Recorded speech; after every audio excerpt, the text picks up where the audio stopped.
Hey everybody, so if you clicked on this video, I'm assuming that you want to catch up with me on what I've been up to in the last couple of years. This is for family, friends, wanderers that clicked onto this, whatever. This is a little bit of an update on what I've been up to for the past few years. I've got notes here, so forgive me if I look away from the camera and stuff. I don't do videos typically, so that's my first one. Bear with me, it'll be a little bit rough.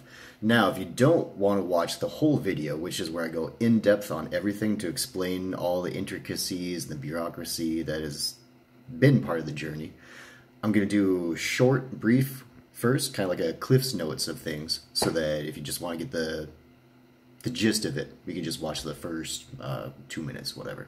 So, first off, been living here in Germany, in Bavaria, since 2012. Came over here with the army, and got out, decided to stay here for several reasons. One of those reasons being Denise, my girlfriend. We've been dating for a little bit over 4 years now. Things are going great, yeah. I love this woman. And she's not here to show you a picture of her, so I'm going to kind of do a little bit ghetto and just show you pictures on the computer. That's us down in Rome at the Colosseum. One of the days that we were hiking in the Alps down in Garmisch-Partenkirchen. And I think that was Salzburg. Not 100% sure. But we like to get around and go on different adventures and travel around, and that's one of the things that got us interested in each other. It's like, hey, you like to travel? Me too. Cool. Then, also, I just started school this last Monday. Quit my job about 2 weeks ago, started school a week ago, so that's the big news. Then that's kind of what prompted this whole wanting to do a video thing, is to fill you guys in on that. It's not med school yet, but it's the path there. It's, like I said, these are the Cliff Notes. I'm going to go into detail. So, speaking of which, if you just wanted the Cliff Notes, there you go. I'm happy, healthy, living in Germany, got a great girl, started school. Booyah. If you want to know how, here we go. First, I'm in Germany, I'm in Bavaria. Gotta drink some good beer. So, I was in the Army for 6.5 years as a medic and a paratrooper. First duty station was in Alaska with the 509th, part of the 425. And with them, I deployed to Afghanistan in 2009 to 10. Deployed with the infantry. First I was working in the aid station, and then I ended up working on the line. And going out with an infantry platoon. They were my platoon. I cared for them. Went out on a mission, same stuff that they did, mostly. And, yeah. Came back to Alaska after that. And a few months after getting back from that deployment, was promoted to senior line medic for Able Company of the 509th. Worked there for a while, and then, yeah, got the bug in my head, or the idea in my head, that I wanted to do Special Forces. I wanted to at least try out for it. And so I went down to the SFAS, the Special Forces Assessment and Selection, in November of 2010. Ended up passing, getting selected. Went back up to Alaska to prepare everything to move down there. And then in February of 2010, I moved down to Fort Bragg, North Carolina for Special Forces training. Started off decent. However, I had a little bit of an issue acclimating. Believe it or not, there is a slight temperature difference between Alaska in February and North Carolina in February. So, not too long after I got down to Fort Bragg, we had to be in very good physical shape, and so going on long runs, I think we did a couple of 10-mile runs, and on one of these, it was a little bit longer, like 12 miles. I ended up having a heat stroke. It was not so hot that day, but it was really humid. And so when you're running, your sweat can't evaporate, you don't cool down. Wasn't quite acclimated, went down. It was like 200 meters from the end of the run, and down I went. Apparently, a passerby saw me. He contacted a Special Forces medic, and he came, picked me up in the truck, took me to the hospital pell-mell. When I was admitted, had a core temp of 108.3 degrees Fahrenheit. So, pretty serious. I was in the hospital for a day or two, got released, put on a... So in the military, when you're put on restrictions on like what you physically can and cannot do, it's called a profile. Now I was put on an air conditioning profile. I was allowed to do light paperwork was the key word, in an air-conditioned office for several weeks after that. And that was pretty much the extent of what I was allowed to do at that point. Since I had come close to dying, and since my mother had been sick around that same time frame, I was allowed to go home for a few weeks to recuperate and see my family and stuff. And when I was home, I got into a car accident and broke my neck. And if you ever get the chance to do that, I highly recommend that you don't. It is not a fun time. Yeah.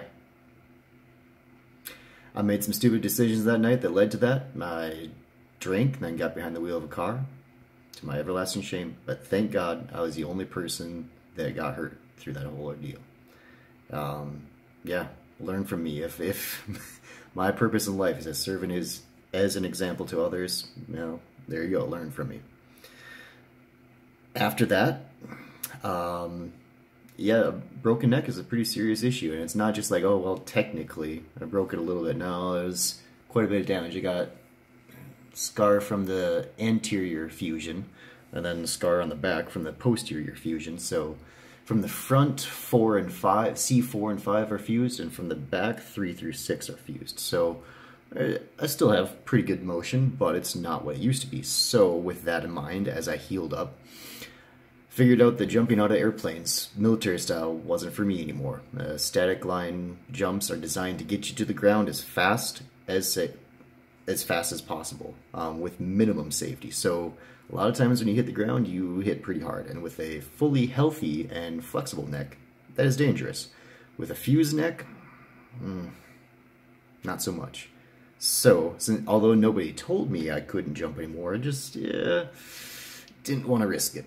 So, that, of course, precluded me from continuing SF training. So, as I was waiting in the medical holdover platoon, expecting to get medically discharged, apparently some error, plus I was still healing up, so I got orders to go to Germany.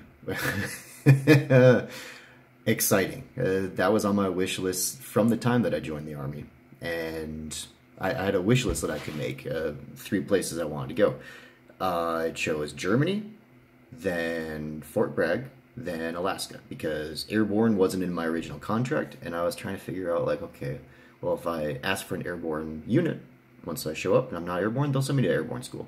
So that was the reasoning behind that. Well, I got all 3 on my wish list, but in reverse order. So I got Alaska first, and then Fort Bragg, and then Germany. So came over to Germany, was stationed in Bamberg, which, oh, beautiful, beautiful city. A few people have been over to visit me, my sister and my mom and dad, and we've toured around Bamberg.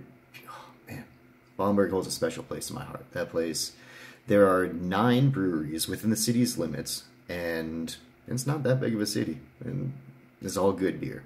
There's especially a smoked beer that I really love. So yeah, stationed in Bamberg. When I got here, I found out that they were deploying to Afghanistan. I was very upfront with my platoon about, hey, look, I'm healing up. I just had this cervical fusion, and so I know you guys are gearing up to go to war. I'm still healing up. If you guys will take me, if you have a job that's not going to require me to do all of what I did in my first deployment, great. If not, hey, I understand. Like, but if you guys want to take me, I'll go. I'll jump through all the hoops that I need to get medically cleared. Well, the platoon sergeant liked me. He knew that I learned quite a bit from my old unit and had quite a bit of experience. So I went on the deployment. I jumped through all the hoops. I was not, however, a line medic this second deployment because, again, with steel healing up with my neck and everything, not a good idea. So I was placed in the aid station. I wore several hats in this last deployment. I was the MC4 administrator. It's the electronic medical records admin guy. I was the supply point of contact, and I was a trauma bed team leader.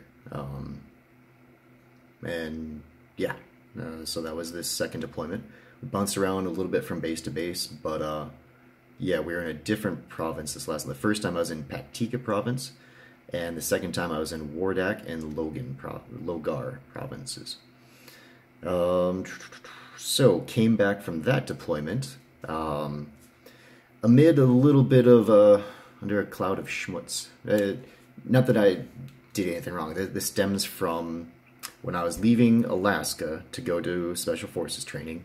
I had noticed that my EMT certification, which is necessary in the military, was about to expire, and I brought this up to my unit up in Alaska. I was told, "Hey, don't worry about it. You're going down to Special Forces training. Like we're not going to renew your stuff." I'm like, all right, well, fine. Well, then when I got down there, I had my health issues, the heat stroke and breaking my neck, and I was unable to get my recertification. Tried multiple times before deployment, before going to Germany, after getting to Germany, before the deployment, during the deployment. Everything fell through. Like, we had one last way to be able to do it, is we had the paperwork that we needed. It had to be printed out, signed by our commander, and then scanned and sent back in. However, somebody on this very day that we got this paperwork signed and went to go scan it, somebody in Afghanistan scanned either a sensitive document that shouldn't have been scanned, and so the kibosh was put down on all things being scanned theater-wide in all of Afghanistan, and so we weren't able to send it in by the deadline. So, coming back from Afghanistan the second time, that was the cloud of schmutz. Is I no longer had my certification as an EMT, and technically I wasn't allowed to work as a medic or even be in the Army, because for my occupational specialty, I needed to have certifications. Didn't have them anymore. That was when paperwork started to. The big Army found out that I didn't have this. Like, well, he needs to get kicked out. And that was quite a shock for me. Like, I've done a lot for the Army, and yes, I understand this stems from some bad situations. However, I've done everything within my power to fix it. It didn't matter. Big Army was going to push me out it was going to be under honorable conditions. However, like with an asterisk there, and that caused me a lot of stress. However, my unit really liked me, and they appreciated everything that I had done for them. So paperwork was prolonged so that I could get a medical evaluation board started, so I could get medically retired from the Army as opposed to getting kicked out. Okay, not really the way I wanted to end the Army stint, but hey, the better of two options. All right, I'll take it. So it was around this time, also important to note, that I met Denise and started dating her. We met through a mutual friend in Bamberg, because we used to. He was more the type to go out to the clubs and like meet people and stuff. So he would go out and meet a bunch of girls and then invite them back to base to hang out, and kind of like a cultural.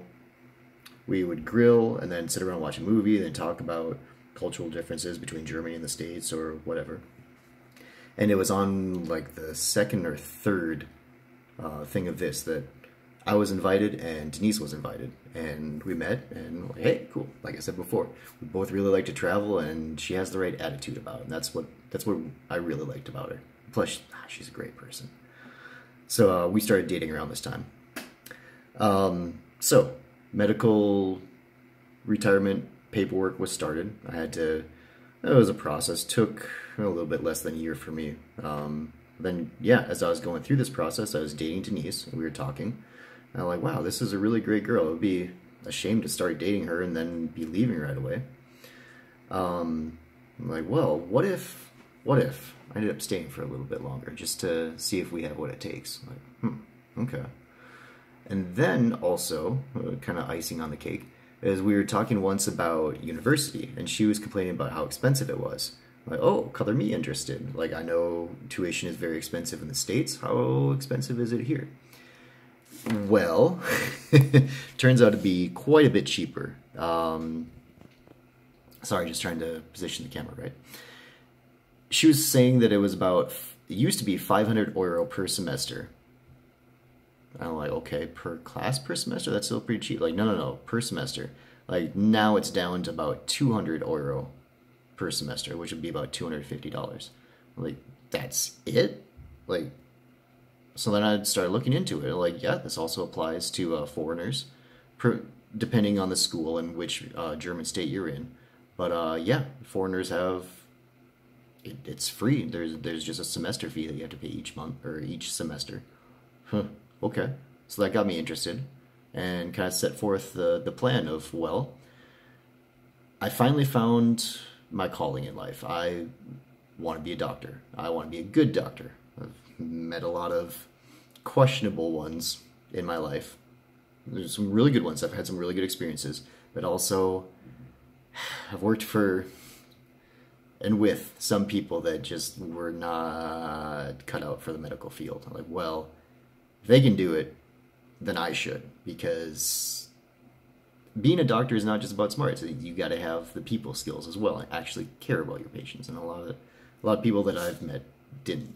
So I saw this as my way to be able to go to medical school, because Germany is also very highly ranked in the world for university, not just medicine or engineering or anything like that, but very high ranked, especially Bavaria. Bavaria has the highest educational standards of Germany, so it can be quite difficult to get into school and to pass everything here. But upon graduation of a Bavarian university, you have a lot of roads open for you, a lot of doors open for you. So that kind of set forth the plan on that. Also, I mean, so those are the two big reasons that I've, counting German stuff, two big reasons for staying here in Germany, Denise and university. Also, I mean, hey, it's a beautiful country, great beer. Oh, it reminds me.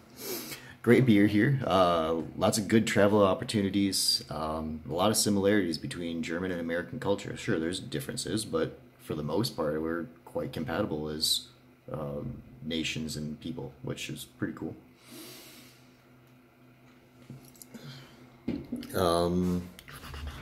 Yep, so flip the page. So upon getting out of the military, although I spoke some German, it was nowhere good enough for university at that point. I grossly overestimated my German at that point. So I started going to German courses and got a job so that I could have a reason to stay here in Germany. Again, with like residency and everything, it can be a little bit difficult. So I got a job at an American base so I could stay under SOFA, the Status of Forces Agreement, so that I wasn't subject to all the German taxes, didn't have to register and like right away be in university. So that was the way I did it. And unfortunately, the first job that came up was at a bowling alley, which pretty much killed my social life. Because it's always evenings and weekends. And so social life died. However, that left the weekdays open for me to be able to go to language school, which definitely helped my German. So I worked through that for, I think I was at the bowling alley for a year and a half, something like that. And then just the money was really tight because I was working at the bowling alley. And time was pretty tight too, especially for friends and stuff. So got a new job, also on American base, same base actually, Hohenfels here in Germany, for youth sports and fitness, which, to sum it up, I got paid to play sports with kids. And it was exactly as stressful as it sounds. Not at all.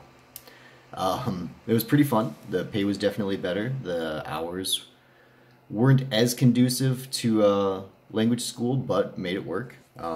It was around this time that my German was getting better, and I did some more research into what was needed to get into university, and found out that, yeah, like according to everything that I saw online, I should be able to apply and get into university because, well, provided that I took the ACT, which for some reason I never did back in high school. I don't know why. I never took the ACT or the SAT. I thought I had, but again, apparently it was just a predictor test because I remember the score that I got, but I never actually took the test. So, 2016, I studied up for and took that test, mostly just brushing up on math because if you don't use algebra and calculus for 14 years, you start to forget a little bit of it. So I brushed up on some math, not all the way back up to calculus, but enough. Took the ACT, got a good score, got a 32, pretty good, and then applied to university.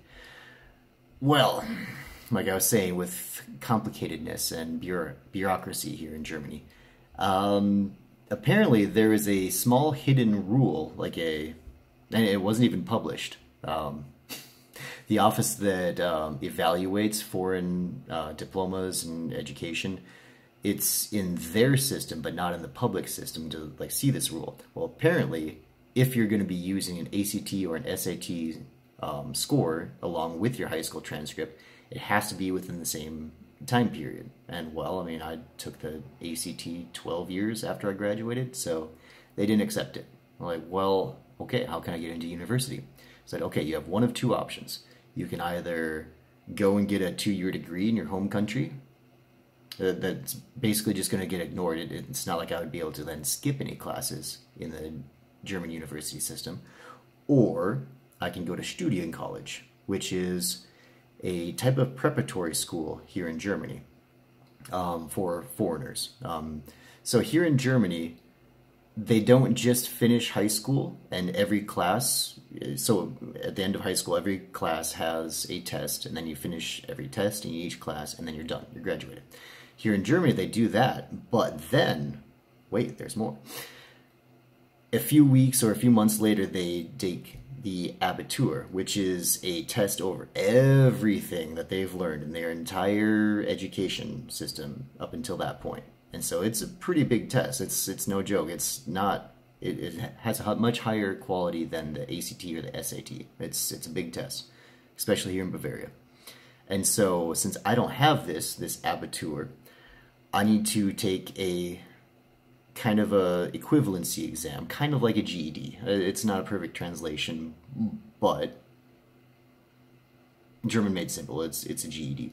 The Feststellungsprüfung has kind of the Gleichgewicht, the same weight as, or same value as the Abitur. So I could just go and take this test. However, since it's a big test, they offer a course down in Munich to get you prepared for this test, called the Studiencollege. It takes 1 year, so 1 year as opposed to 2 years for an associate's in the States. And also all the training is in German, and it's specifically geared towards what I will need in medical school. Because at Studiencollege, there's different courses. There's the G course, M course, T course, and W course, depending on what you want to study in university. I am taking the M course, which includes biology, chemistry, physics, more German, and Latin, and mathematics, yes. So, yeah, I've started this school this last Monday. So far, so good. It's a little bit difficult getting into the Studiencollege because although I've taken a German proficiency test before and got good notes on it, good enough to get into university, this Studiencollege does their own exam. They accept no other Sprachdiploma, language certificates. That you have to do their entrance exam, die Aufnahmeprüfung. And the thing is there's a lot of people that want to study here in Germany, and they start applying when their German isn't very good. Kind of me. And so they have to pass this test. Well, there's only so many study spots available in the Studiencollege, and so the first time I took the test, I didn't pass. I passed it, but not well enough to get accepted. I got 62% on the test, and the lowest score was 67. Now, this last time, I passed it with 80%, with the minimum score being 76%.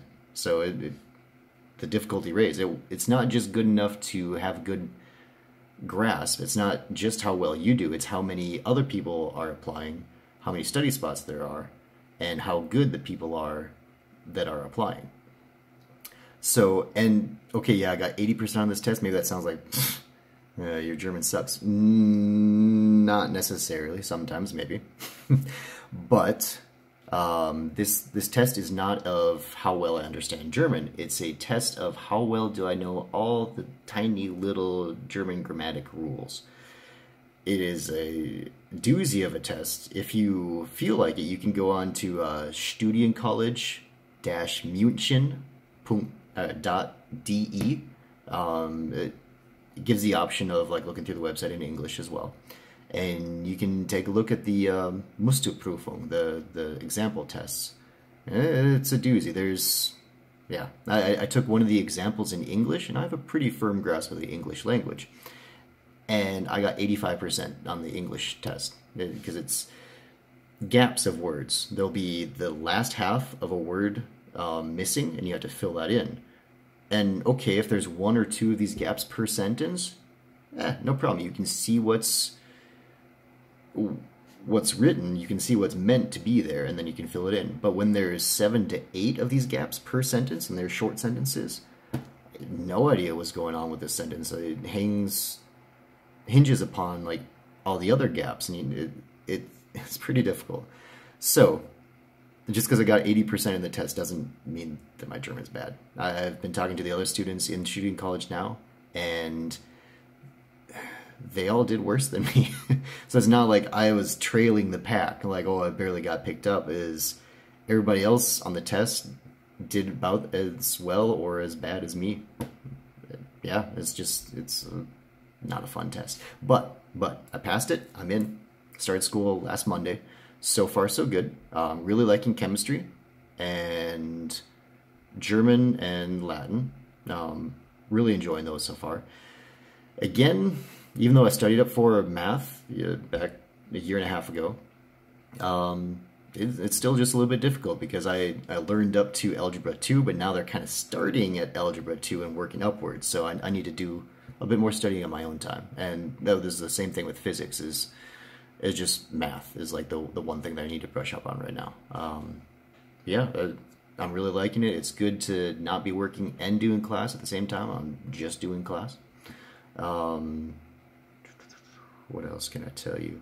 The teachers are all really nice and really helpful there. And they speak Hochdeutsch, which is very important because there's different dialects, just like in the States, but like a bit more pronounced. I mean, they've had more time here in Germany in their separate regions to really develop their accents and what. And Bayerisch is one of the most difficult forms of German because it's kind of like farmer German. They speak it out the side of their mouth. A lot of what? But they speak Hochdeutsch, which is the universally accepted German, which is used in institutions of higher learning and in professional capacities. One of my teachers is very much a German Uncle Carl. He reminds me a lot of my Uncle Carl. He's also redhead. He's, I think, 49, but also unmarried. Very smart, very smart, very intelligent. And one of the ways that I liken him to my Uncle Carl is that my Uncle Carl drives or drove a Prius. It's something that's very sensible and very economically friendly in the States. And this teacher drives a Vespa, and he's very proud about it. It's a passion. So it made me laugh a little bit. Like, wow, okay, I see some similarities here. And he's got a good sense of humor, and yeah, I like all my teachers there. Yes, I was voted as class leader on Friday. A bit unexpected. I'm friendly with people there, but I don't go out of my way to get to know everybody. Now I have to. It's one of those things where the teacher was explaining what was needed of the class leader, like listing all the things. Like, okay, it needs somebody that's not overly emotional, that like when things start getting frantic, they can keep their head and like, and still communicate effectively. And like, oh no, she's describing me. Like, this is going to be more responsibility and like more work. Like, I already have enough. But then I got nominated by somebody else in the class. Like, oh, okay, cool. And then I got voted in. I won by several votes. I'm like, huh, okay, all right. No, I did not vote for myself either. Uh, Student college is going to be pretty cool. There's a lot of diversity there. I am one of, I think, 4 people total in the student college that come from the United States. But I'm the only one in the M course, the preparation course for medicine. The others are in other courses because, like I said, there's student college will prepare you for different courses of study depending on what you want to learn, and medicine is my chosen topic. Otherwise, there's a lot of people from South America, which is pretty cool. In my class alone, almost every single country in South America is represented, which I find really cool. Quite a few people from Iran. There's a lot of people from Eastern Europe, a couple from Asia, one girl's from Singapore, nobody from Australia, one girl from Africa. So yeah, there's quite a bit of diversity. It's been very interesting so far. Everybody is here to study, and a lot of them also want to be doctors, which is pretty cool. So yeah, that'll be very interesting.